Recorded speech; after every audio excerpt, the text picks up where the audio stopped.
हो हो. आज शुक्रवार 14 जून. सगळ्यांना शुभेच्छा. आता ज्ञानेश्वरीकडे वळायचं आहे.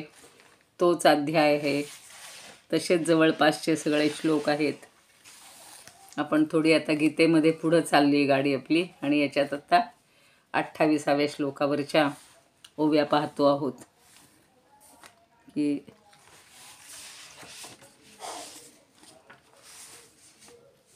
तामसकर्ता कशाला म्हणतात.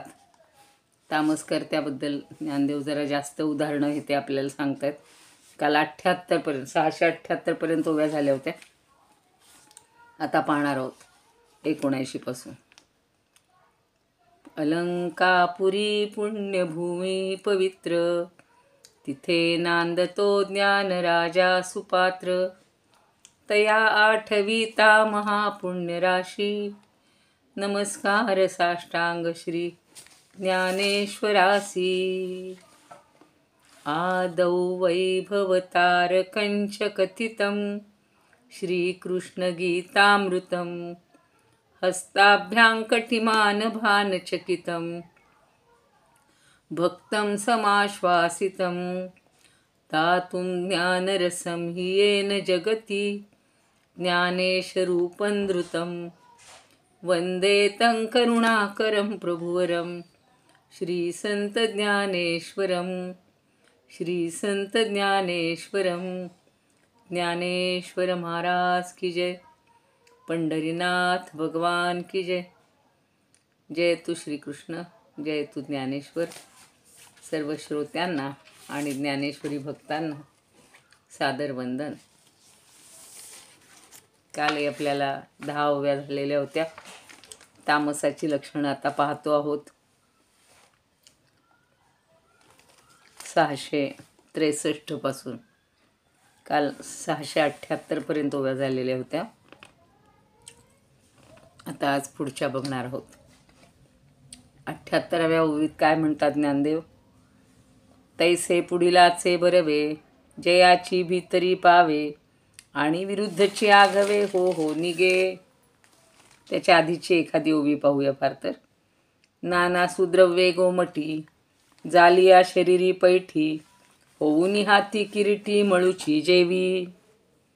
काय म्हटलं होतं की कितीही उत्तम अन्न, सुद्रव्य, छान छान पदार्थ केलेले असं अन्न पोटात गेलं तरी शेवटी त्याचा मळच होतो. तसंच दुसऱ्याचं काहीही चांगलं झालं, पुढिलांचे बरवे, दुसऱ्यांचं, पुढच्यांचं, समोरच्यांचं चांगलं झालं, काही बरवं झालं, चांगलं झालं, जयाचा भीतरी पावे आणि विरुद्धची आघवे, तर त्याला ते अजिबात सहन होत नाही आणि लगेच तो निंदा करू लागतो, लगेच प्रतिकूल बोलायला लागतो. विरुद्धची, सगळं तो विरुद्धच बोलायला लागतो. मी काल सांगितलं की एखाद्याला सन्मान मिळाला किंवा एखाद्याचं छान घर झालं, फार कर्जबिर्ज काढलं नाही तर म्हणतील काय कुठून लाच घेतली असेल, सगळा काळा पैसा. म्हणजे वाईट बोलणं. आपल्यावरनं जग दिसतं म्हणतात तसं आपण चांगलं काही करत नाही तर दुसरे चांगले करणारे काही करत असतील हे त्याच्या कक्षातच नसतं किंवा त्याच्या कोशातच नसतं. आपण स्वरूपानंदांच्याही ओव्या पाहिलेल्या होत्या. आता पुढची 79 म्हणजे 679वी ओवी बघणार आहोत. जो गुण घे दे दोष, अमृताचे करी विष, दूध पाजिलिया देख व्याळू जैसा. व्याळू म्हणजे सर्प, साप. त्याला व्याल असा शब्द आहे. त्याचं सगळं उकारांत रूपांतर ज्ञानदेव संस्कृत आणि प्राकृतचं असं करत असतात. तर दूध पाजिलिया देख व्याळू जैसा. व्याळू म्हणजे सर्प. सर्पाला जर दूध पाजलं तर त्याचं काय होतं हो, अर्थातच विषातच रूपांतर होतं. तसं जो गुण घे दे दोष, त्याप्रमाणे दुसऱ्याचे जरी गुण घेतले तरी तो काय करतो, त्या गुणांचं लगेच दोषातच रूपांतर करतं. कशाप्रमाणे, अमृताचे करी विष, म्हणजे अमृताचं सुद्धा तो विषामध्ये रूपांतर करतो. कशाप्रमाणे, तर जसा सर्प हा दूध जरी प्याला तरी त्याचं रूपांतर विषामध्येच होत असतं. म्हणजे सर्पाला काही घाला, म्हणून मणिना भूषितः सर्पा किम सौन भयंकर हा असं पण आहे. आणि त्याला दूध पाजल्यावर विषच होतं असाही श्लोक आहे. म्हणजे त्याच्यामध्ये अगदी एक मणी असतो म्हणतात त्याच्या याच्यामध्ये, आणि त्यानं तो जरी सुशोभित झालेला असला तरी तो दुष्ट नसतो का हो, विषारी नसतो का हो, असतो. त्याला जर तुम्ही हात लावायला गेला, ठिस केलं की तो फिस करतो लगेच. तसं सर्पाला जरी दूध पाजलं तरी त्याचं तो विषच ओकतो. आणि हा सुद्धा दुसऱ्याचे गुण ऐकले की हा तामस करता त्या गुणांचं लगेच दोषात रूपांतर करून सांगू शकतो किंवा सांगू लागतो. आणि ऐहिकी जी यावे जेणे परत्रासाच यावे, ते उचित कृत्य पावे अवसरी जिये. आणि ऐहिकी जियावे, ऐहिकी म्हणजे इहलोकी, जियावे म्हणजे जिंकावे किंवा कीर्ती व्हावी. आणि ज्या योगे इहलोकी कीर्ती व्हावी किंवा कीर्ती होईल. आणि परत्रासाच यावे, साच म्हणजे चांगलं, सद्गती. आणि परत्र म्हणजे परलोक. आणि परलोकी सद्गती मिळावी किंवा सद्गती मिळेल किंवा अशामुळं ते उचित कृत्य पावे. अशासाठी समजा त्याला एखादं उचित किंवा सुंदर उत्तम सत्कर्म करायची वेळ त्याच्या नशिबात येऊन ठेपली, अवसरी जी, एखादा अवसर आला म्हणजे संधी आली किंवा एखादी वेळ अशी जुळून आली, पण तो काय करतो ते पुढच्या ओवीत सांगते. म्हणजे योगायोगानं इहलोकी पण त्याची कीर्ती होईल किंवा त्याला परलोकी पण सद्गती मिळेल, सद्गती मिळेल आणि त्यासाठी सत्कर्म करण्याची संधी मिळाली, नशिबाने येऊन ठेपली. आणि सत्कर्म करण्याचा अगदी देवदुर्लभ योग, आपण म्हणतो ना, अगदी दुर्लभ योग आहे बघा तुमच्या आयुष्यात. हे कुणाला मिळत नाही, असं तुम्हाला मिळालेलं आहे. तर असा जसा एखाद्याला चांगला योग प्राप्त व्हावा. बघा पुन्हा एकदा ती ओवी. आणि ऐहिकी जियावे, जियावे म्हणजे जिंकावे, काहीतरी प्राप्त व्हावं. ऐहिकी म्हणजे इहलोकी. आणि परत्रासाच यावे, आणि परत्र म्हणजे परलोक, परलोकामध्ये सुद्धा साच यावे, सत्कर्म काहीतरी करण्याची वेळ यावी किंवा सद्गती मिळावी, ते उचित कृत्य पावे. आणि असं दोन्ही गोष्टी कधी होतात हो, इहलोकी पण सगळं सुख आहे आणि परलोकी गेल्यावर सुद्धा त्याला सद्गती मिळणार आहे. तर आत्ता ह्या जन्मी जर काही चांगलं कर्म केलं, कृत्य केलं, तर आपल्याला ही संधी मिळते. मग तसा योगायोग चुकून आला तर अवसरी जी, एखादा अवसर प्राप्त झाला, एखादी संधी प्राप्त झाली, असा दुर्लभ योग त्याला प्राप्त झाला, तर काय होतं ते पुढं सांगतात. तेव्हा जया अपैसी निद्रा ये ठेविलीज ऐसी, दुर्व्यवहारी जैसी विटाळे लोटे. आता इतकी संधी छान चालून आलेली आहे, पण हा काय करतो की तेव्हा जया आपैसी निद्रा हे ठेवली जैसी, जणू काही त्याची निद्रा ही वाट बघती आहे, वाट पाहणारी गडद झोप आहे, आणि तीही तामसकर्त्याला अटकून येते. म्हणजे अगदी म्हणतात ना की आपल्या ताटात छान एखादा घास, सोन्याचा घास मिळतोय, पण तो खायच्या वेळेलाच कुणीतरी त्याच्यावर झडप घालावी, तशी ह्याला झडप कोण घालतीये? निद्रा. अशी संधी चालून आली आहे की परलोकात त्याला सद्गती मिळणार आहे, इहलोकात त्याला चांगलं काहीतरी त्याच्या आयुष्यात चांगलं घडणार आहे, सत्कर्म करण्याची वेळ आलेली आहे. आणि बरोबर त्यावेळेला दैव दुर्विलास काहीतरी होतो. काय होतो तर त्यांनी सांगितलं की ती वाट पाहणारी जी गडद अशी झोप आहे ती या तामसकर्त्याला हटकून येते. आणि मग त्याच्या उलट निद्रा ये ठेवली ऐसी, दुर्व्यवहारी जैसी विटाळे लोटे. आणि अत्यंत दुर्व्यवहार किंवा अत्यंत नीच कृत्य करण्याची वेळ येऊन ठेपते, तेव्हा काय होतं, विटाळे लोटे, जसा रजस्वला स्त्रीला किंवा स्त्रीला हा दोष येतो, मासिक दोष, आणि म्हणून ती बिचारी दूर राहते. तिला काही देवाचं किंवा सत्कर्म करायला संधी मिळत नाही. त्याप्रमाणे ही झोप त्याला दूर लोटते. त्या झोप या चांगल्या कर्मापासून दूर राहते. म्हणजे अशी कधी कधी संधी मिळते आणि ती चांगलं कर्म करायच्या वेळेला नेमकी हटकून झोप येते, आणि जेव्हा दुष्कर्म करायचं असतं, वाईट कर्म करायचं असतं, तेव्हा जशी रजस्वला स्त्री मासिक दोष आल्यानंतर दूर राहते, तशी ही निद्रा त्याच्यापासून दूर राहते. म्हणजे त्यावेळेला निद्रा येत नाही, तो ती हटकून दुष्कर्म किंवा वाईट कर्म, निंदनीय कर्म करायला अगदी प्रवृत्त होतो. किती विरुद्ध आहे बघा. लक्षात घ्या, आपल्यासमोर अशा घटना घडत असतात की एखाद्याला चांगली संधी मिळालेली आहे, चांगला जॉब मिळतो किंवा कुणाची तरी अशी कृपा होते, आणि त्यावेळेला नेमका चांगली जेव्हा क्षण आहे तेव्हाला झोपेनं खेरलं जातं, आणि तो त्याच्यातच त्या नादात सगळं विसरून जातो. जे चांगलं मिळतंय पदरात ते डावललं जातं, आणि एखादी वाईट संधी आली की तेव्हा मात्र तो खडबडून जागा होईल आणि त्या दुर्संधी किंवा दुःसंधी, वाईट ज्या गोष्टी आहेत तिकडे प्रवृत्त होतो. आता ह्याला काय म्हणायचं? हे पूर्वजन्मीचं त्याचं कर्म असेल, त्यामुळे असं घडत असेल. पण हा तमोगुण दोन्ही त्याच्यात, अज्ञान पण आहे, सगळा अंधार आहे, आणि वाईट तमोगुण म्हणजे सगळा वाईट. तर त्या वाईटाचाच त्याला सतत सहवास मिळत राहतो. वाईटामुळं त्याच्या चांगल्या संधी जातात, आणि वाईट संधी मात्र त्याला चालवून येते अगदी, आणि तो त्याच्यामध्ये झेप घेतो. जसं एखाद्या आगीत घ्यावी, एखाद्या काय म्हणू आपण अरण्यात किंवा दरीमध्ये कोसळावं, तशी अवस्था त्याची होते. पै द्राक्षरसाम्र रसा. आता अजून उदाहरण, ज्ञानदेवांना उदाहरणांचा तोटा नाही आहे. पै द्राक्षरसाम्र रसा, वेळे तोंड सडे वायसा,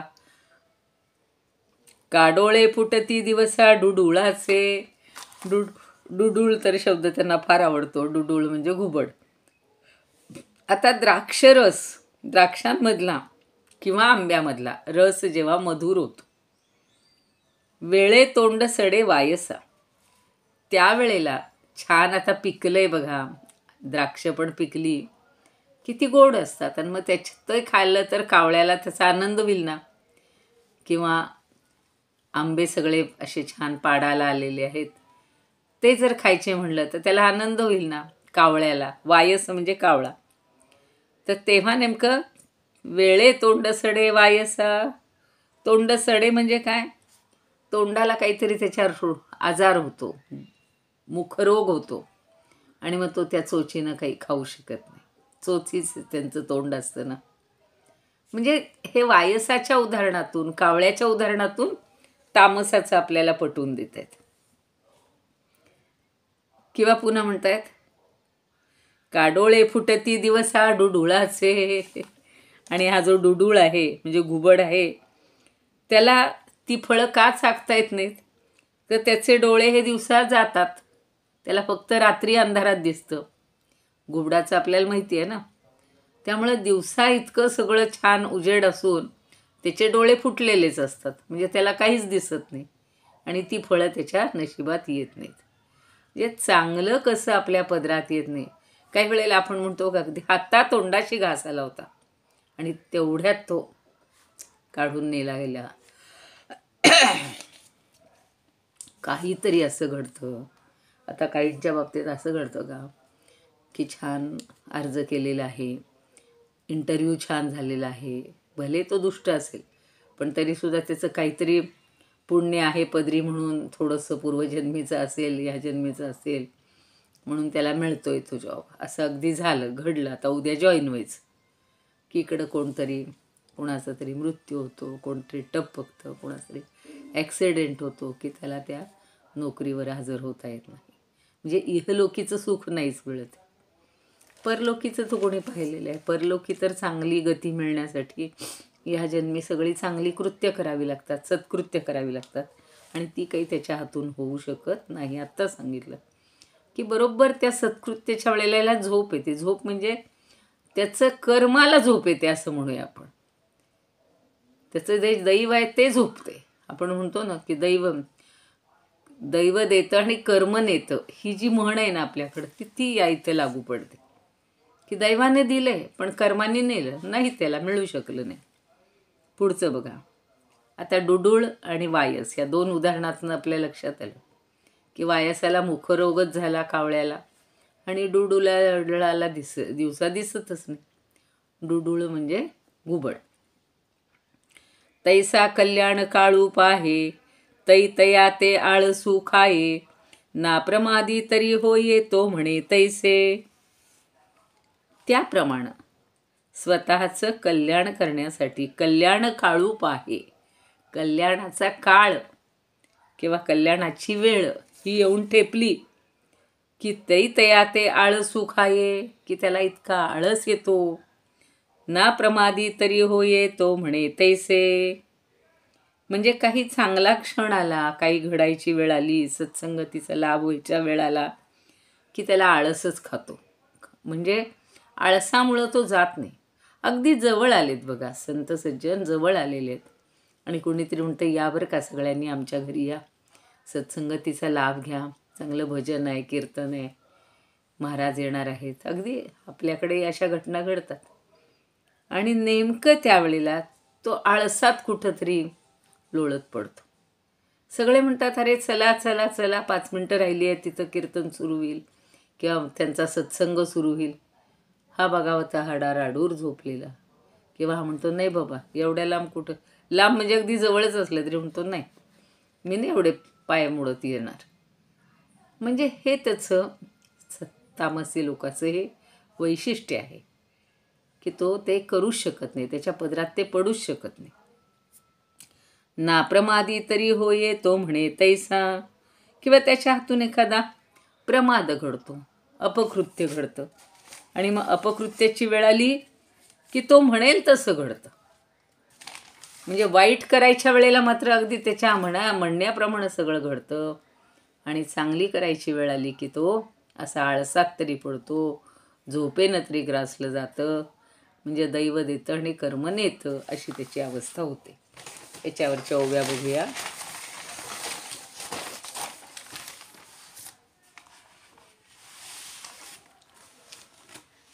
एक दोन कालच्या घेते म्हणजे थोडी लिंक लागते आपल्याला.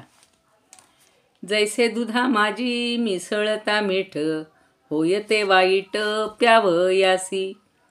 थंड ही पदार्थ घालिता गीत, तोही घेई पेट जैशा रीती. पक्वान्ने स्वादिष्ट घातली पोटात, तरी त्यांची होत विष्ठा जैसी. तैसे आणि कांचे भले जे जे काही, प्रवेशे हृदयी तयाचिया. ते विपरीत होऊ निसाचार, आघवे बाहेर पडू लागे. किंवा गोड दूध, आत्ताची उदाहरणं. किंवा गोड दूध पाजिता सर्पास, तयाचे ही विष खरी जैसा. तैसे आणि कांचे पाहे जरी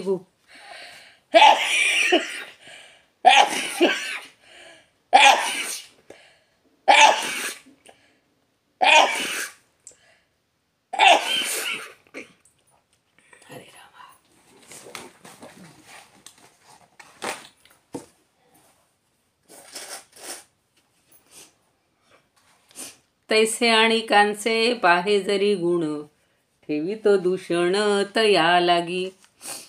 येणे जेणे लाभे सुखाचे जीवन, आणि पावन परलोक.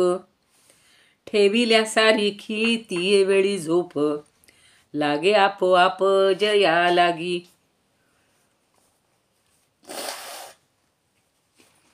परिशिवे नाती मानोनी विटाळ, प्राप्त होता वेळ कुकर्माची. कुकर्माची वेळ आली की त्या रजस्वला स्त्रीला जसं काही चांगल्या ठिकाणी जाता येत तशी त्याची अवस्था होते. आम्ररस भोग घडायाचा योग, तेव्हा मुख रोग कावळ्यासी. आम्ररस भोग घडावया योग, तेव्हा मुख रोग कावळ्यासी. नातरी भास्कर पावता उदय, दिसेनासे होय घुबडासी. भास्कर म्हणजे सूर्य. सूर्याचा उदय झाला की घुबडाला दिसेनासं होते आणि त्यामुळं त्याला त्या आमरसाचा आस्वाद घेता येत नाही. तैसा कल्याणाचा येताची समय, आळसाने जाय ग्रासी लाजो. परिप्रमादाची वेळ येता जाण, चढते स्फुरण जया लागी. प्रमाद म्हणजे काही आपल्या हातून चुका होतात, गोष्टी घडतात.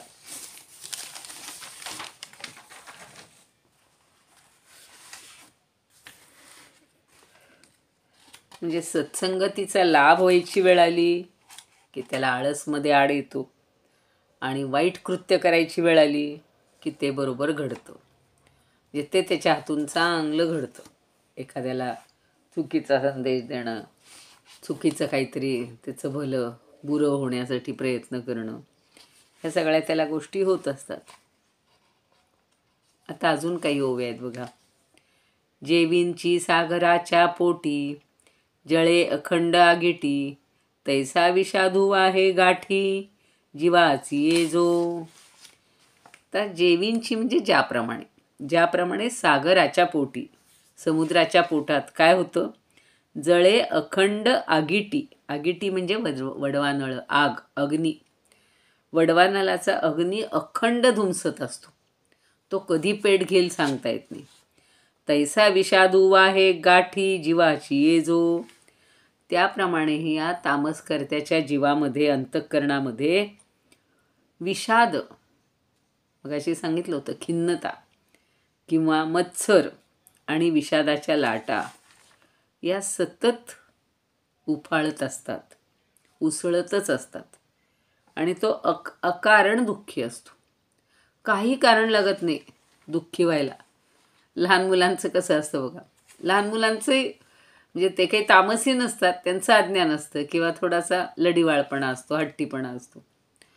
सगळा छान आनंद चाललाय तर तेव्हा एखाद्याला उगाचच रडू यायला लागतं. माझ्याकडं आईनंच नाही लक्ष दिलं, माझ्याकडं बाबांनीच नाही लक्ष दिलं. पण इथं मात्र याची अवस्था कशी आहे की जसा त्या समुद्राच्या पोटात सतत वडवाग्नी हा भडकलेलाच असतो, असा गुप्त असतो आणि तो नंतर एकदम भडकतो, तसं या तामसकर्त्याच्या अंतःकरणात सतत मत्सर धुमसत असतो किंवा विषादाच्या लाटा उसळतच असतात आणि तो निष्कारण काहीही कारण नसताना दुःखी होत असतो. चांगली वेळ असते बघा. मी पाहिलेत असे लोक की इतका आनंदाचा क्षण चालला आहे, सगळे लग्न असेल, काहीतरी एखादा उत्सव असेल, इतकं छान चाललेलं असतं की A to Z म्हणतात तशी सगळे लोक त्याच्यात समाविष्ट झालेले असतात, सहभागी झालेले असतात. तो आनंद तुमच्या म्हणजे आपल्या मराठीच्या भाषेत एन्जॉय करत असतात, खराच तो लुटत असतात. पण एखादी व्यक्ती अशी असते ही तामसी, कोपऱ्यात जाऊन रडत बसतील अगदी हुमसून. कधीचं तरी पूर्वीचं आठवेल, 50 वर्षापूर्वीचं, आणि तेव्हा मला हे मिळालंच नव्हतं आणि आता बघा काय कौतुकं चालली झालं. म्हणजे हा तमोगुण आहे की विषादाच्या लाटा त्याच्या अंतरंगात उसळतच असतात आणि सतत तो दुःखी होत असतो, विनाकारण दुःखी होत असतो. तैसा विषादू आहे गाठी, जीवाची ये जो.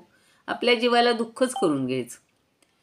लेंडोरा आगी धुमावधी, का अपाना अंगी दुर्गंधी, तैसा जो जीवितावधी विषादे केला. आता लेंडोरा आगी धुमावधी, अशा सुकलेल्या ज्या लेंड्या असतात ना, त्याला लेंडोरा म्हणलंय त्यांनी. तर त्या लेंड्यांच्या विस्तवात केवळ धूरच असतो. कुणी पाहिलं असेल, अशा जाळतात बघा लोक, त्या मेंढ्यांच्या वगैरे लेंड्या असतात त्या. आणि त्याच्यातनं असा छान उजेड, म्हणजे अग्नी नाही, असा प्रज्वलित होत नाही, तर तो त्या विस्तवात केवळ धूरच असतो. किंवा अपाना अंगी दुर्गंधी. आता ज्ञानदेवानी म्हणजे इतकं सगळं निरीक्षण आहे किंवा लोकांचे अनुभव त्यांनी पाहिलेले आहेत. अपान वायू, प्राण हा आपण मुखातून घेत असतो आणि अपान हा गुदद्वारातून बाहेर पडत असतो, तर त्याला दुर्गंधच येतो. त्याचं कोणी कौतुक करत नाही. मग गुदद्वारातून बाहेर पडणाऱ्या अपान वायूमध्ये, म्हणून त्यांनी म्हटलंय का अपाना अंगी दुर्गंधी, त्याच्या नशिबात ती दुर्गंधीच आहे, कारण त्याचं ठिकाण ते आहे ना. तसा तैसा जो जीवितावधी विषादे केला, तैसा हा जीवनभर विषादातच असतो, विषादच त्याची सोबत करतो. त्याच्या नशिबात कधी आनंद, सुख, समाधान हे कधीच नसतं. तो विषादातच बुडून राहतो, डुबून राहतो. जसा अपान वायूला कायम दुर्गंध सोसावा लागतो. त्यानं ठरवलं नाही मी आता अगदी छान गुलाबाचा, मोगऱ्याचा सुगंधासारखा नाही. ते विष्टा जी होते तयार, किंवा सगळी जी दुर्गंधी बाहेर पडते, गॅसेस किंवा हे म्हणतो वायू, तो अपान वायूच आहे आणि तो दुर्गंधच आहे. अरे बाप.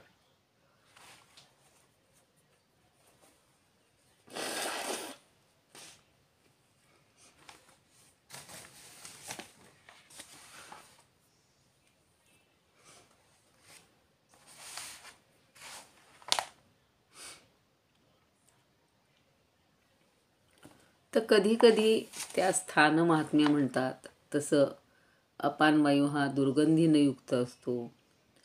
हा तामसी मनुष्य सगळ्या वाईटच आचरणांनी युक्त असतो. तो त्याने कितीही चांगली कर्म करायची ठरवली तरी ती काही होऊ शकत नाही. आवाज येतोय? आता येतोय आवाज. हां, सगळं चक्रच फिरलं होतं गुरु गुरु गुरु गुरु. मध्ये नेट स्पीड कमी झाला असेल. हां हां हां. बघा, आपण त्या अपान वायूचं उदाहरण पाहत होतो. मग मी पुन्हा तेच जरा बोलत राहिले होते की अपान वायू जसा दुर्गंधांनीच युक्त असतो, तसा हा मनुष्य किंवा त्या लेंड्यांचा जो अग्नी असतो त्याच्यातनं धूरच निघत असतो. तसं हे जीवनभर, आयुष्यभर सतत विषादांनीच खिन्न झालेला, दुःखी झालेला, कधी त्याला म्हणजे आनंद हा माहितीच नाही, अशी या तामसी माणसाची अवस्था असते. पुढं म्हणतात, आणि कल्पांताची या पारा वेगळेही जो वीरा, सूत्रधरी व्यापारा साभिलाषा. मग पार्थाला म्हणतायत, भगवंत म्हणतायत की अरे पार्था, कल्पांतापर्यंत, कल्प माहिती आपल्याला, 4 युग येऊन गेली की त्याला एक कल्प असं म्हणतात, आणि त्याचा जेव्हा शेवट होतो तर कल्पाच्या अंतीसुद्धा, अंतानंतर एखादी त्याला प्राप्ती व्हायची वेळ आली, फलप्राप्ती व्हावी किंवा भरपूर लाभ व्हावा, सूत्र जरी व्यापारा साभिलाषा, म्हणजे कधीतरी मला मिळेल, 4 कल्प म्हणजे 4 युग येऊन गेल्यानंतर का विना मला चांगला लाभ मिळावा, अशा उद्देशानं जो व्यापार उद्योग करतो, म्हणजे तो इतका निवांत असतो की त्याच्या मनामध्ये अशी उर्मी जी म्हणतात की उत्साह, की नाही मला हे मी आत्ता करतोय ना, याचं मला आत्ता लाभ व्हायलाच पाहिजे, किंवा ह्याचे मला जी काही फळं आहेत ती मला मिळायलाच पाहिजेत. कल्पांतानंतर काहीतरी मिळेल म्हणून तो आत्ता प्रयत्न करतो. म्हणजे आपण दीर्घसूत्री हा शब्द वाचला होता बघा, विषादी दीर्घसूत्री च करता तामस उच्यते. ती उदाहरणं किंवा ती वैशिष्ट्य इथं एकेका उदाहरणातनं ज्ञानदेव आपल्याला पटवून देत आहेत. आणि कल्पांताची या पारा वेगळेही जो वीरा, सूत्रधरी व्यापारा साभिलाषा, म्हणजे कल्पाच्या अंतापर्यंत किंवा अंतानंतर आपल्याला काहीतरी पारा, म्हणजे एखादी गोष्ट लाभ व्हावा, फायदा व्हावा, ह्या उद्देशानं जो व्यापार करतो, सूत्रधरी व्यापारा, इतकी त्याची निवांत आहे. आपण असं करू का हो, आपल्याला आत्ताच सगळं हवं असतं. आता मला आजच एक जणींचा फोन आला होता की ताई म्हणे मग आता 2 महिने तुम्ही काहीच करणार आहे का, खूपच निवांत बसणार आहे का. खरं म्हणजे हरकत नव्हती, पण आपल्या डोक्यात कसं आहे, नाही कुठेही गेलं तरी आपलं हे जे कार्य आपण अंगी घेतलेलं आहे ते आपलं चालू राहायला पाहिजे. योग्य वेळेला ते संपलं पाहिजे. नाही तर अजून वर्षभर हेच चालू ठेवायचं का, आपल्याला नवनवीन उपक्रम करायचे. पण तो तामसी मनुष्य म्हणला असं ठीक आहे, बरं आहे आता संधी, चला जरा लांबू द्यात. पण आपण तसे कोणीच नाही आहेत, सगळे सत्वगुणीच म्हणून एकत्रित आलेले आहोत. त्यामुळं त्या तमाचा वारा नको या राजसा, असं मी उलट्या म्हणजे अशा वेगळ्या ह्यानं म्हणते की आपल्याला तमाचा वारा बिलकुल लागायला नको. म्हणून पुढे म्हणतायत बघा, सूत्रधरी व्यापारासा अभिलाषा धरतो आणि की मला कधीतरी याचा लाभ मिळेल ना, जाऊ दे, या जन्मी नाही, पुढच्या जन्मी, अहो या युगात नाही, 4ही युगात जेव्हा केव्हा फिरून फिरून मी जन्म घेईन तेव्हा. आणि ते माधव जुलियन म्हणतात किती छान, त्यांची अपेक्षा कशी आहे. मला ते प्रेमस्वरूप आई फार आवडतं गाणं की घे जन्म तू फिरोनी येईन मी पोटी, खोटी ठरो न देवा ही एक आस मोठी. म्हणजे त्यांनी ही आशा धरलेली आहे की अशीच आई मला पुढच्या जन्मी मिळू देत, मी तिचा पुत्र होऊ देत. म्हणजे ह्या जन्मातनं लगेचच आपल्याला पुढच्या जन्मात जायचे, हा आशावाद त्यांनी ठेवलेला आहे. पण हा जो तमोगुणी आहे हा म्हणतो ह्या जन्मात नाही, ह्या कल्पात नाही, पुढच्या कल्पात तरी मला मिळेल. 4 युग कधी येऊन जाणार आणि मला कधी मिळणार, आपण एवढी अपेक्षा तरी करू शकू का, शक्यच नाही. पुढं म्हणतात, अगा जगा ही परवती शुचावा हे पै चित्ती, करिता विशी हाती तृणहीन लगे. आणि मग हा काय करतो, तर जगाच्या पलीकडच्या चिंता व्हा. जगाही परवती, परवती म्हणजे पलीकडं, जगाच्या पलीकडच्या गोष्टीबद्दल चिंता करतो. शुचा आहे पै चित्ती, आणि जे शुचा म्हणजे जे चांगलं आहे, धनलाभ पदरात पडेल, अशा गोष्टी तो मनात ठेवतच नाही. करीती विषा हाती तृणहीन लागे. आणि मग जर विषाचीच इच्छा धरली, ठीक आहे मला विष मिळेल म्हणजे कल्याण होईल, मग त्याच्या हातात गवताची काडी सुद्धा लाभत नाही. तृणहीन लगे म्हणजे जगाच्या पलीकडच्या गोष्टीबद्दल तो चिंता करतो. म्हणजे मानवी विश्वाला अभिप्रेत नसलेला व्यापार धरून धनलाभ पदरात पडेल अशी इच्छा मनात. तर आत्ता मानव जन्म मिळालेला आहे, मला ह्या गोष्टी पाहिजे म्हणून प्रयत्न करायचं सोडून द्यायचं. आणि मूर्तिमंत ज्या गोष्टी मिळणार नाहीत त्या सगळ्या मला पुढं कधीतरी मिळाव्यात, असा धनलाभ मला होईल अशी इच्छा पदरात ठेवायची. तर मग त्याला गवताच्या काडी एवढा सुद्धा लाभ होऊ शकत नाही. करिता विषी हाती तृणहीन लगे, मग कदाचित साक्षात विष त्याच्या हातात येईल, म्हणजे वाईट गोष्ट हातात येईल. अगदी विष म्हणजे विष, जसं शंकराला बिचाऱ्याला कालकूट विष प्यायची वेळ आली हलाहल, तसं नाही, पण वाईट गोष्टच त्याच्या हातामध्ये येईल. अजून एक घेऊया, होतीये का बघूया. ऐसा लोका तू पापपुंज मूर्तू, देखसी तो अव्याहतू तामसू करता. तसा हा जो तामस करता आहे हा कसा आहे हो, लोका तू म्हणजे या लोकांमध्ये वावरणारं जणू काही पापपुंज मूर्तू, पापाचा पुंजका असलेली मूर्ती आहे जणू काही. म्हणजेच पापाचाच घडवलेला पुतळा आहे असा तो आहे. देखसी तो अव्याहतू तामसू करता, आणि असा तुझ्या पाहण्यात कायम येईल. असा जो तुला पापाचा पुतळा जो दिसेल तो तामसू करता. अर्जुनाला सांगतायत लक्षात ठेव, हा पापाचा पुतळा कसा असेल, तो तामस करता कसा असेल, की लोकांमध्ये वावरणारं जणू साक्षात पापच आहे. पापच वाटावं किंवा पापाचा पुतळाच वाटावा असं जेव्हा तुला दिसेल तो तामसी करताय असं समज. आणि शेवटची उभी आहे. एवम कर्म करता ज्ञान या तिहींचे त्रिधा चिन्ह दाविले तुझं सुजन चक्रवर्ती. अरे चक्रवर्ती राजा आहेस तू, तर तुला अशा प्रकारे करता कर्म आणि ज्ञान या तिहींची त्रिविध लक्षणं, त्रिविध म्हणजे सात्विक, राजस आणि तामस, ही सगळी लक्षणं मी तुला उलगडून दाखवलेली आहेत, समजावून सांगितलेली आहेत. ती आता तू लक्षात ठेव. आता सारखं सारखं किती वेळा सांगणार ना, म्हणून वेगवेगळ्या रूपातनं वेगवेगळ्या प्रकारे त्याला सगळं समजावून दिलेलं आहे. लेंड्यांच्या सागराच्या पोटी नित्यवड वागणी तैसांत करणी खेद वाहे. लेंड्यांच्या अग्नीत सदा धूर वाहे दुर्गंधची वाहे अधोद्वारा. तैसे धनंजया जयाचे जीवित निरंतर व्याप्त विषादाने. कल्पानंतरही व्हावी फलप्राप्ती ऐसी आशा चित्ती बाळगोनी. विश्वापलीकडे जरी चिंता वाहे तृणहीन लाहे परी जोका.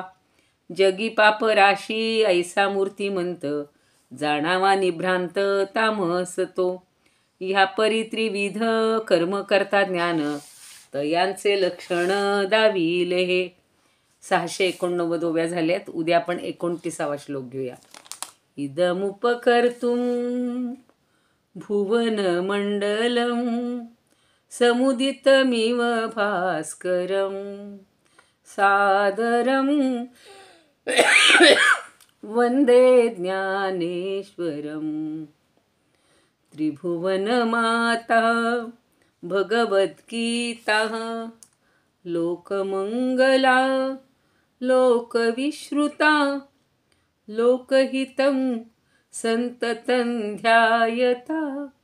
येन ज्ञानेश्वरी विरचिता श्रित्वा प्राकृतगिरं सादरं वंदे ज्ञानेश्वरं सादरं वंदे ज्ञानेश्वरम्. आरती ज्ञानराजा महाकैवल्य तेजा सेविती साधू संत मनुवेधला माझा. आरती ज्ञानराजा लोपले ज्ञान जगी हित नेणती कोणी. अवतार पांडुरंग नाव ठेविले ज्ञानी. आरती ज्ञानराजा कनकाचे ताट करी उभ्या गोपी खाणारी. नारद तुंबरू हो सामगायन करी. आरती ज्ञानराजा प्रगट गुह्य बोले विश्वब्रह्मची केले. रामा जनार्दनी पायी मस्तक ठेविले.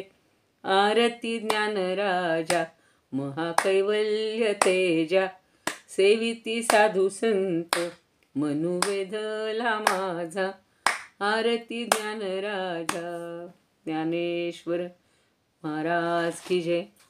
पंढरीनाथ भगवान की जय. जय श्री कृष्ण. जय तू ज्ञानेश्वर.